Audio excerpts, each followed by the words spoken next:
Perkenalkan, nama saya Nimade Jyoti Valia Paramapita dari Prodi Sarjana Terapan Gizi dan Dietetika dari kelas 1A. Sekarang saya akan mempresentasikan dengan judul makalah Sejarah Perjalanan Pancasila sebagai Ideologi Bangsa dan Penyimpangan Nilai-nilai Pancasila. Selanjutnya saya akan membahas konsep Pancasila sebagai ideologi bangsa. Konsep Pancasila sebagai ideologi bangsa memiliki definisi yang jelas dan filosofi yang kuat. Pancasila yang berarti 5 dasar atau prinsip. Pancasila ini sendiri pertama kali dikenalkan dalam pidato tanggal 1 Juni 1945 oleh Wakil Presiden pertama Indonesia, yaitu Bung Hatta. Selanjutnya, ideologi Pancasila adalah suatu pandangan hidup atau sistem nilai dasar yang menjadi landasan bagi negara dan seluruh bangsa Indonesia. Pancasila sebagai ideologi bangsa ini tetap relevan dalam menghadapi tantangan zaman, menegaskan komitmen Indonesia terhadap keberagaman.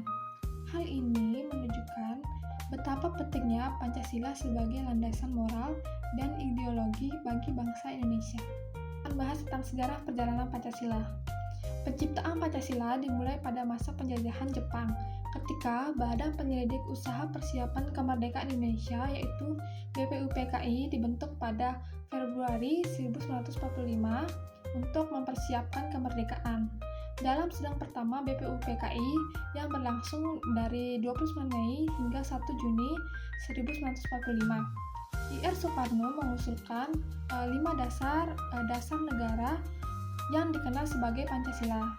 Setelah melalui beberapa persidangan, Pancasila ditetapkan sebagai dasar ideologi negara pada 18 Agustus 1945. Pada masa Orde Lama, Pancasila diimplementasikan dalam konteks demokrasi terpimpin. Meskipun sering terdistorsi oleh kekuasaan presiden yang otoriter, di era Orde Baru di bawah Presiden Soeharto menegaskan kembali Pancasila, tetapi sering digunakan untuk membatasi kebebasan politik. Namun setelah reformasi, Pancasila kembali dipahami sebagai landasan ideologi yang inklusif dan partisipatif. Modernisasi pendidikan Pancasila menjadi penting untuk menanamkan nilai-nilai ini kepada generasi muda melalui kurikulum nasional. Revitalisasi Pancasila dilakukan untuk menghidupkan kembali nilai-nilai tersebut dalam kehidupan masyarakat berbangsa dan bernegara, serta menjawab tantangan global dan lokal. Dengan demikian, perjalanan Pancasila mencerminkan dinamika politik dan sosial Pancasila serta tetap relevan sebagai dasar negara yang harus dijaga dan diterapkan. Selanjutnya, implementasi Pancasila dari Orde Lama sampai sekarang. Implementasi Pancasila di Indonesia telah mengalami reformasi melalui 3 era. Yang pertama di era Orde Lama 1945 sampai 1966. Presiden Soeharto berusaha melegitimasi Pancasila sebagai ideologi nasional. Namun, praktik politik otoritan sering menyimpang dari nilai-nilai Pancasila. Dekret Presiden nomor 14 tahun 1959 menegaskan Pancasila sebagai dasar negara, meski penerapannya cenderung formal. Yang kedua, era Orde Baru 1966 sampai 1998. Di bawah Presiden Soeharto, Pancasila dijadikan asas tunggal bagi seluruh otoritas. Namun, otoritarisme dan korupsi mengganggu implementasi dengan militer terlibat dalam politik yang menindas hak sipil dan menciptakan kesenjangan. Di era reformasi 1998 sampai sekarang, setelah jatuhnya Soeharto, penerapan Pancasila menjadi inklusif dan fleksibel, berfokus pada pendidikan, karakter, dan etika. Pancasila beradaptasi untuk menghadapi tantangan globalisasi dan isu kompariter dengan harapan nilainya dapat ditanamkan pada generasi muda. Secara keseluruhan, implementasi Pancasila bertujuan menjaga integritas moral bangsa Indonesia. Selanjutnya, saya akan membahas penyimpangan nilai-nilai Pancasila dan solusi untuk mengatasi penyimpangan nilai-nilai Pancasila.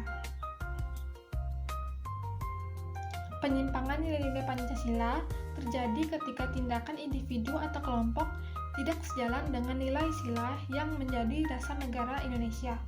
Fenomena ini mencakup gerakan ekstremisme religius, kekerasan domestik, konflik regional, korupsi, dan kesenjangan ekonomi.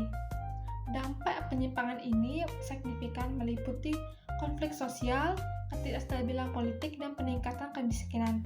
Penyebabnya bisa bersifat subjektif seperti pemahaman yang keliru dan bersifat objektif seperti lingkungan sosial dan politik yang tidak mendukung.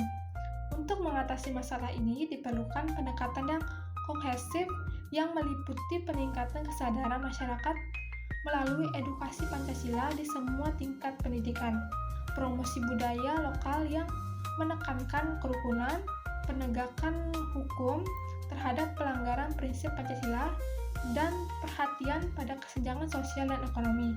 Dengan langkah-langkah ini, diharapkan penyimpangan nilai-nilai Pancasila dapat meminimalisir terhadap relevan sebagai fondasi kehidupan berbangsa dan bernegara di Indonesia.